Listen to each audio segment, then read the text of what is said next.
I think we had talked about this before. Elon Musk complained that Americans are bad workers, that these young men suck, they're lazy, they're entitled. Yeah, so Vivek too. And I think we were talking about this. That was Vivek mainly. Yeah, who said that we were like the generation of like TV binging, and he's pep right. rally going, and he's right.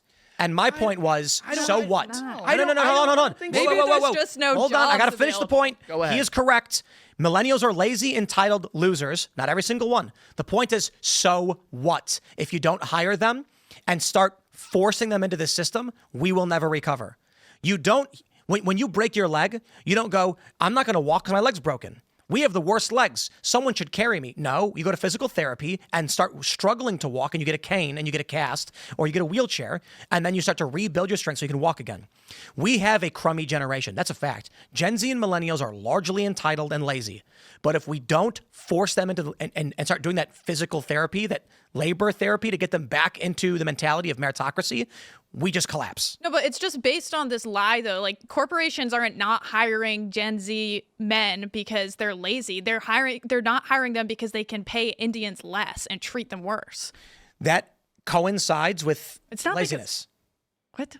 It coincides. But I think it's like No, this. it's not. It's because Americans actually have standards, and we should. And so if that's communism. The idea, 100%. The idea that some young person is going, I don't want to work for so little, so I won't work at all. Okay, bye. Get out. You can't work for me. But then. this international competition, like You said they have standards. They want money that the companies aren't paying because they can pay immigrants cheaper. Maybe you just want to be able to afford a home, so you should be able to get paid more. The cost of living is high. That's not communism because the government isn't forcing the corporations to pay more. But you should be able to say that young people should not have to work because they're not getting paid enough is silly. I'm not saying that they shouldn't. Gen Z have to should work. take a job at a lower pay. Why? Because you have to work to make money and you don't get things for free. Well, what is the solution to maintain a standard of living then for them? Like that's not the argument. The problem with housing and all of the system is not just one thing. So first, obviously, if we get rid of the flood of immigration, wages go up because the corporations are forced to compete with each other. So that's my point with the H-1. So then why do you support the H-1B visas? I support a functional immigration system. H-1Bs aren't a functional immigration system. So you don't support H-1B visas? No. This is a semantic issue. I support the idea that we brain drain other countries and provide visas for mid to high skill labor. They're not that smart. It's not brain draining them. There's plenty of smart Americans that should be. That's not an argument. Yeah, it is because no, it isn't. I'm saying if we are intentionally going to insert any country and taking literally their high skill labor, you saying, but we're not doing that. We're in agreement on that. H-1B is broken. But no, this is a very modern interpretation of immigration past 1960. There's two things wrong with this. Number one, like if you claim that you're trying to make the world a better place or that Gen Z is lazy, and that we should bring in or ship out these illegals, bring in legal immigrants because that's the solution because Gen Z is just lazy. Well, no one's arguing that. No, people are saying who argued that? Well, you're saying they're lazy. Did you not just say these are good lazy? replacements because Gen Z won't work for the low wages. So we got and millennials will work for those wages. See, this is a mistake you're making. It is a fact that Gen Z and millennials are entitled and lazy. And as a generality, not every single one of them. I think so. A lot of them are moving towards the right. Yeah. And I think anybody saying otherwise is trying to pander to Gen Z for the audience. No, but look, that's actually not the case. I'm trying to say this. When you have the Trump administration, it is multifaceted, like you said. So if we actually wanted to fix the problems in our country, one of the things we could do is limit corporate buyout of single-family dwellings and homes, which then could maybe fix a little bit of the housing crisis. When you look at the fact that right now, the cost of living has gone up exponentially. It is no longer even in the dream. There's no American dream to own a home. People have given up on that entirely. And then you say, hey, look, I know you can't buy a home. I know that there's you can't afford a family because it's so expensive to live now. And so the reason why you don't have any drive and desire to add to the American system is because you're lazy or you're entitled to Gen Z and millennials. It's like, who argued that? Well, you said they're lazy and entitled. I'm saying they're not lazy and entitled. You added a whole bunch of things I never said. No, I'm saying they're disillusioned because you're stripping away the American gnosis, the way of living, what our parents knew was an opportunity and an ability to acquire. So you have every generation being able to have a family, to have purpose, to have kids, to own a home, to have a stake in the country it's a diminishing return, and it's less and less likely. So people don't know what to do. And then you say, the only way to actually make enough money to afford a life now, because you have the shrinking middle class, which doesn't exist in Gen Z pretty much almost entirely, is like you have to do some sort of an odd job, like be an OnlyFans star or be a creator or like be a YouTuber and make a bunch of money. Excuses. Like, there's not a lot of there's not a lot of. Let me tell you about the American founding fathers money to live here, who got on a boat and then 20% of them died on the boat and they landed on a barren shore with no food or water and then starved to death. So this is my issue. The modern view of the world is from young people is that I should be able to have all of these things. They should be normal for me. Now, don't get me wrong. The people who came before us worked so that we would all have better lives, but there's no guarantee that's ever the case. So I implore each and every person who thinks they're not lazy to strip off all your clothes and go stand in the middle of the woods and talk about starting from nothing. We live in a country of extreme wealth and opportunity, and the idea that I can't figure it out is sure, you can call it disillusionment. I call it I am not saying every single Gen Z person who ran into a wall head first said the system isn't working is lazy. I'm saying there is a large portion of Gen Z and millennials who literally don't want to do any job. They're neats. They live at home. Their parents pay their bills. They're playing video games all day. And there's femcells now. And the OnlyFans women. Wait. What? Femcells? You're not familiar with femcells? Well, I know what that is, but you actually believe in that? That there are women who are isolating themselves and like living by themselves in their parents' houses. It's called feminism, and that's not. But does that not, like, femcell? Does that not imply that it's like women who aren't able to get sex? Isn't what that would? I don't know if that's the exact way you would break down femcell, because there's a dynamic between men and women in terms of sex. But there are young women who are locking themselves in their rooms, not going out, not doing anything. It's happening too. And it's happening more to men because women have the ability to go to older men and get these things. My point is, we have a generation of people, even as you're describing it, this idea that I'm owed a house. Well, to be fair, our ancestors did build a nation so that we would be able to have these houses. But I also think sometimes empires crumble, and there were bad stewards of this nation, particularly in the Democrats, but largely the Uniparty and the Republicans, that have created a circumstance where everything is trashed right now. What's the answer? The answer is be a man and grind your fingers to the bone and realize what it means when life sucks. Instead of, I'm not going to work at all. I'm going to stay at home and play video games all day. My parents are going to pay my bills. I don't think I'm advocating for them to stay home and be a femcell or incel or whatever, but the point is that they shouldn't have to compete with Indians for jobs. We shouldn't have to compete. Like, there's plenty of smart, talented young men who want to work hard. Who's arguing this? What are you talking about? That's what H-1B visas are. So we completely agree the H-1B system is broken. What are you talking about? Did you not say that you're in support of it to some extent, and you're just saying the system is broken, but it shouldn't even exist at all? I don't think you understand what H-1B is. I think you're talking about the modern, colloquial, broken immigration system and interpreting any kind of brain drain immigration as our broken immigration system. I'm arguing for a policy function, and you're angry about a current state of affairs. We agree on that. There's no arguing. Wait, Tim, wouldn't the brain drain immigration be O1 visas, not H-1B visas? Because those are for extraordinary talent? Extraordinary talent is the high end. H-1B is supposed to be mid to high end. And my point is, we want to take away the economic capabilities of any other nation that we can. The problem is, in this country, Why would we want to import people who are not like us, who don't share our culture, because they can pass a math test? Who said that? You said we want to brain drain them. We want their people. We don't want to. Bro, why would we want to just take people? Because I don't even know what you're arguing. No. My argument is, Who said anything about people who don't like our culture? These people that we're bringing, these brain draining, these countries like India, they have a caste system. This is not our culture. This is an Eastern nation. Let me give a shout out to my friend Zuby. Do you like Zuby? Yeah. Does he agree with our culture?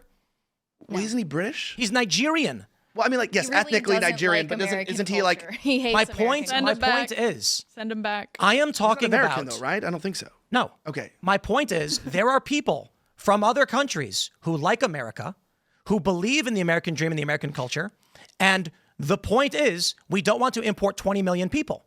We want to import 10,000. And we want to take the best of everywhere else and absorb that into our wealth and luxury. And you guys seem to be saying, This is what I want to. Are you literally just arguing no immigrants ever? Well, I'm saying that's a post-1965 mentality. That's what's kind of stripping away our culture, our identity. These people don't even come here with the American dream in mind per se. What's stripping away our culture is importing 20 million people in 4 years. Well, that too. But also, what I'm trying to say is, I think where we're disagreeing is that you're saying these guys are lazy and they need to lower their standards and take less money. I'm saying we need to be attacking the system, not the generation. You don't agree on that. But I'm saying it's a different level of fault. I'm saying you have like Congresswomen, I'm sure you disagree with this, bringing their babies, like Anna Paulina Luna, these people saying, the key thing to helping the fertility crisis is being allowed to bring our babies on the congressional floor. And you're going, okay, stop for a second. So serious. The real reason why people are not having children is because of two main reasons: cost of living and loss of values, mainly due to feminism. Like, women are not of the value today that men want to fight for them or to settle down, and women aren't trying to have kids. They're chasing careers. This is an institutional ideology. So what does the Trump administration do? They fight anti-Semitism. What's the solution? Well, they fight anti-Semitism. And that's not the biggest issue on a college campus. I'm saying... What's the solution for a singular Gen Z? There's a 20-year-old guy right now. He's out of weight. Or he's overweight. He has no job. He lives in his parents' house. What should he do right now? What's your answer for him? Oh, lose weight, first of all. Yeah, don't be fat. Whoa. Why should he have to lose weight? Because healthcare is expensive, and you're going to limit the amount of side effects, comorbidities that you're going to develop if you're in better shape. No, it's actually less work. You just don't eat. I'm saying, look, you and I. Okay, how does he build wealth? Well, this is what I'm trying to tell you. You and I are coming from a dumb angle because we're 1%er, media guys Bull fucking shit. Who chose a weird job. Shit. No, we chose that's a an unique excuse. Job that has very limited bullshit. Limited amount of people can make the kind of money, and you make way more money than me, and everyone knows that. And I'm going to tell you, and this is bro. But the pot at the bottom is low. I'm saying the fact that natural means the fact that right now you're saying that the most natural means for the majority of people to earn a decent living. Most people are not trying to get wealth; they're just trying to survive. So the cost of living is going up, wages are going down because of competition. You have no solution. And yeah, I do have a solution. I'm saying we do a complete and immediate halt to legal immigration, both skilled and unskilled. That'll never. Okay, that's not a solution. Why is it not a solution? Because a 20-year-old Gen Zer is not going to go to D.C. and bang a gavel and make that happen. Well, it can. What does an entire generation right now, when you are looking in the eyes of a 35-year-old millennial who's like, I can't afford a house, what do you tell him to do right now? Go to Congress, bang the gavel, and ban immigration. He's going to say, huh?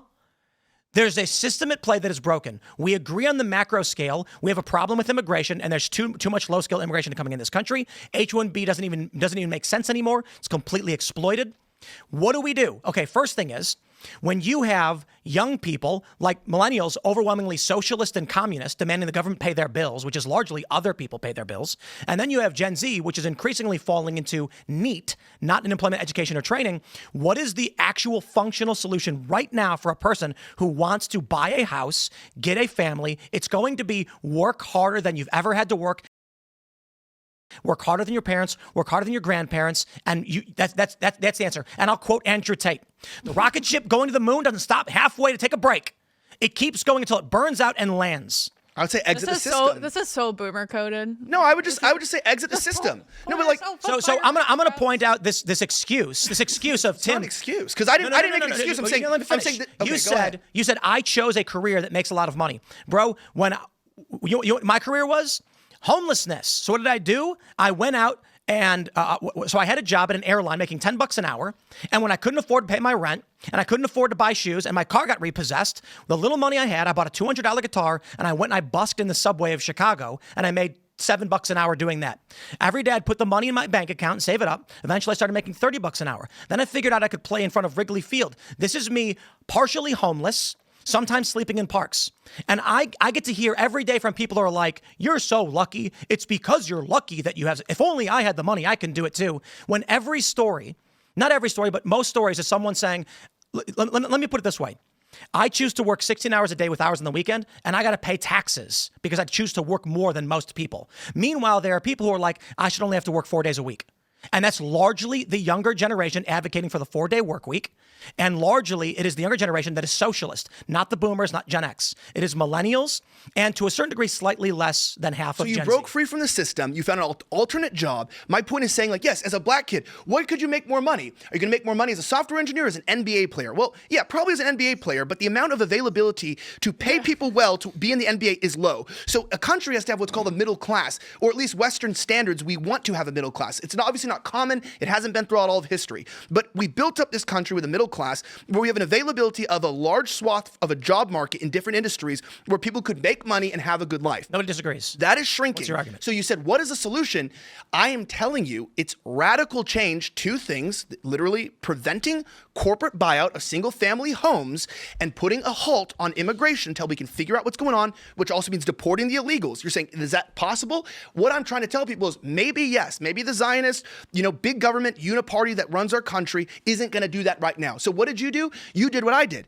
You left the system. Like, I have a degree. I used to do genetic engineering. I studied biology. I don't work, and I used to be a high school teacher. I'm credentialed. That's not a pathway to support a family. What does that mean, leave the system? You found an alternate niche job that has a very limited amount of resources, when did I find and that? you worked your way up. Okay, when did I find that job? I'm telling you, the system doesn't work. When did I find that job?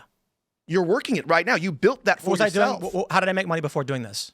Probably like me, lots of different jobs. You probably did different things. Journalism, you probably made money working random jobs. I'm saying you're smart. I worked for ABC News. Well, I'm saying you're smart. You went and built something. I'm saying not everyone can do that. And not everyone knows how to do that. You might be smarter than most people. And in a country, I'm saying the rich aren't doing poor in this country. Like, people who are smart, there's no one's arguing that there's a lack of entrepreneurship availability, that there aren't, grants and investors to be able to be an extremely intelligent person and build something great.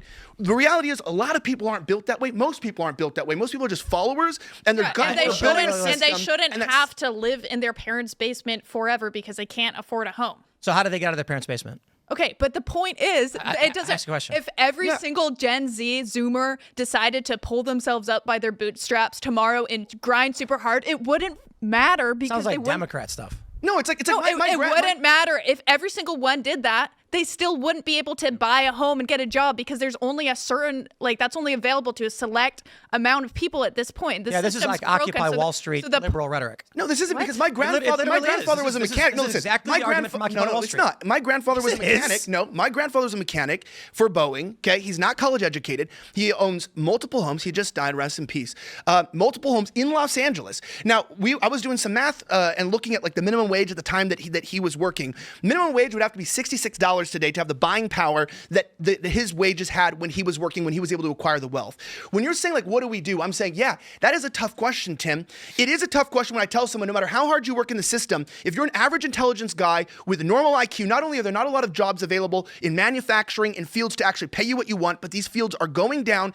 Either their wages are actually, they're offering less to begin with, or they're not giving raises because the cost of doing business is going up, and you can get less. What does a person do? I'm telling you. No, you're talking about a systemic issue. I'm telling you, that's the tough part. I would tell people, exit the system. You have to realize right now the system is so broken, you're going to have to find an alternate way. If you want, well, you got to do it. You got to be an entrepreneur. You got to start your own business. You got to. Sounds like a lot of work, but a lot of these people are just staying in their parents' I'm saying houses. Not everyone can do it. It's a little bit of luck. So hold on. Let me ask you a question. I've luckily met some people that have given me a lot of money. Right, okay. So let me ask you a question. Yeah. You're saying that it is a fact we have a lot of NEETs, right? Sure. That's the nomenclature you're calling them, NEETs. It is largely accepted that young men especially are not working, not in education or training, and they're living with their parents. Okay. What is the thing they can do right now to improve the situation? You say exit the system. Correct. Is it hard to exit the system? Yes. Why don't they do it? They don't do it because right now where the money is, the niche things the money are in, you can develop products or you can get into media. And I think they are doing it, which is why there's a staggering amount of women that are on OnlyFans making $2 for their butthole. But the NEETs who aren't in education, training, or employment. That's a good question. I don't think there's a lot of hope for them. I don't think there's a lot. I don't think there's a lot of opportunity. I think we're in agreement that people who are living with their parents, not being trained, not being educated, not working, and also not even trying to exit the system, do you think it's fair to call them lazy? I don't think they are lazy. I think disillusionment and lack of opportunity can lead to apathy, which can be interpreted as lazy. I think that they are apathetic because the system, they can tell. It's like, what do I do? It's like I can't even get married. So then what's the drive in a man? If a man doesn't even see marriage and children in his future, like they say married men make more. When you have children, you make more. That's true. When I found out my wife was pregnant, I was like, found out how to make an extra 20 grand a year within like 6 months. I just started working my ass off, stopped going out on the weekends. I figured it out, right? And yeah, and I understand that that's possible in my field of work. Most people cannot find $20,000 when you're in a linear system of top down, maybe get a 1% raise per year, maybe a 3% raise.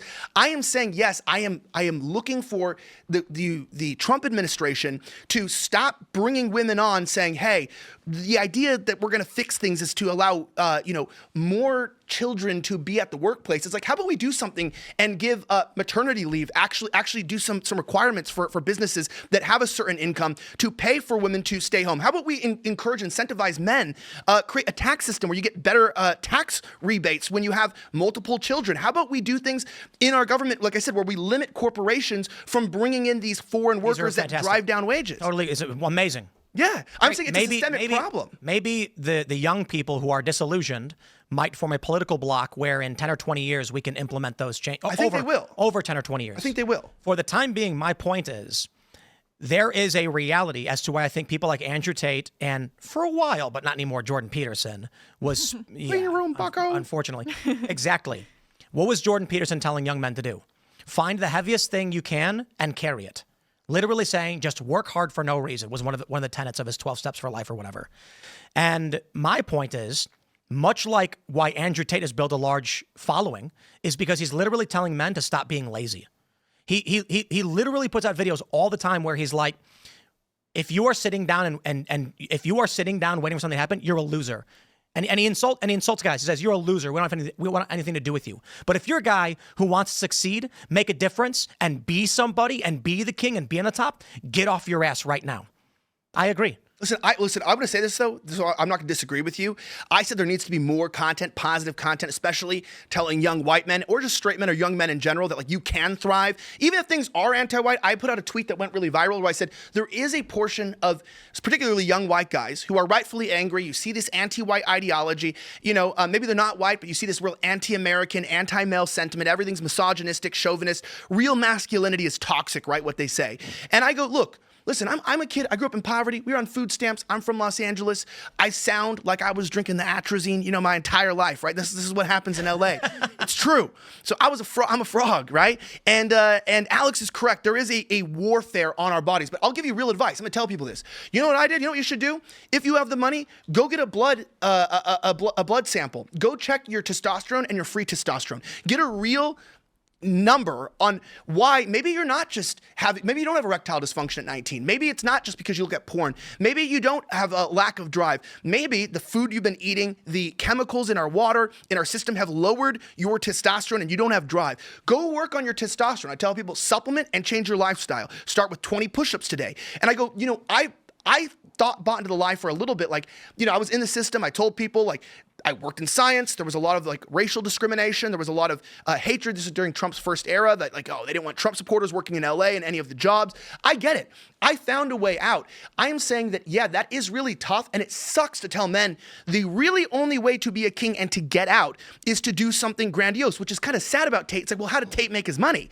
Well, it's like, pimping that online prostitution, basically, porn, and then casinos, right? And same with Portnoy or any of these guys. What? Yeah, he was talking. I think he was actually talking dirty to men as well. That he made money doing that. Base. No, I'm just kidding. I have no idea what he was doing. But when you run the what makes the OnlyFans money is talking to the guys, and so usually what happens is the women will hire a bunch of guys to sext with other men. They're from India, and Americans should be doing those. It's probably. They probably were Indians. They probably Fiverr. It's I'm looking for someone to sext people. Did you see that they have this AI technology that will take away an accent now? Oh no! They rolled out a thing where on the phone. I saw that. Yeah, it was like an Indian guy, and he was talking like this, and then he pressed the button, and then he was talking like this. And it took his voice and removed the accent from it, and then made his voice sound like North American dialect. It's a lie worse than makeup on women. Is there an app that can take away their smell too? Because I feel like that would fix race relations with a lot of these people. It's the BO, right? That a lot of these people have. I want to jump to this next story that I'm really excited for, but my point is largely that the system is broken. Democrats have gutted this country's Gen Z has been screwed over completely. You can't. They're giving away properties to illegal immigrants. They're giving homes to fake asylum seekers. They're giving government benefits to non-citizens and telling Gen Z good luck, goodbye. While all of that is true, there is no short-term solution to the fertility crisis and to the mass migration crisis created by the Democrats that will alleviate the tension on millennials and Gen Z. Millennials are, I believe, leaning slightly towards socialist. We'll call it just left in general. You're a millennial, right? Yes. I'd say millennials lean left for sure. Millennials, 100%. Gen Z, slightly majority is leaning right. And it's actually picked up quite a bit with more faith in Jesus and men particularly shifting towards and the Trump lower half of Gen Z too is like way more right. Like they're either like communist or fascist, but not women. Scary. Like, yeah. Gen Z women still go the other way to a less. So 70% of millennial women are left, 30% are right. For Gen Z, it's like 55-45. Are left. And then Gen Z men are 55 right, 45 left. So that polarization is there, but it's kind of skewing more towards the right nowadays. The principal point I'm making is not that every single Gen Z is lazy or that every single millennial is lazy, because obviously there are smart, wealthy, millionaire millennials and also millennials working construction who do 80 hours a week and are working a modest living. I'm saying that there is a large portion of lazy younger people who think the government should be paying their bills. And they're called Democrats, and they're called Democratic Socialists, and they're called socialists. And they are at, like, the younger block of the Democratic Party. These are not people who believe in merit and closed borders. These are people who are saying, open the borders, bring all these people in, and then make them do work so we can get paid from their taxes. Thanks for checking out this clip from Timcast IRL. Make sure to watch the show live Monday through Friday at 8 p.m. Subscribe to this channel, and we will see you all there.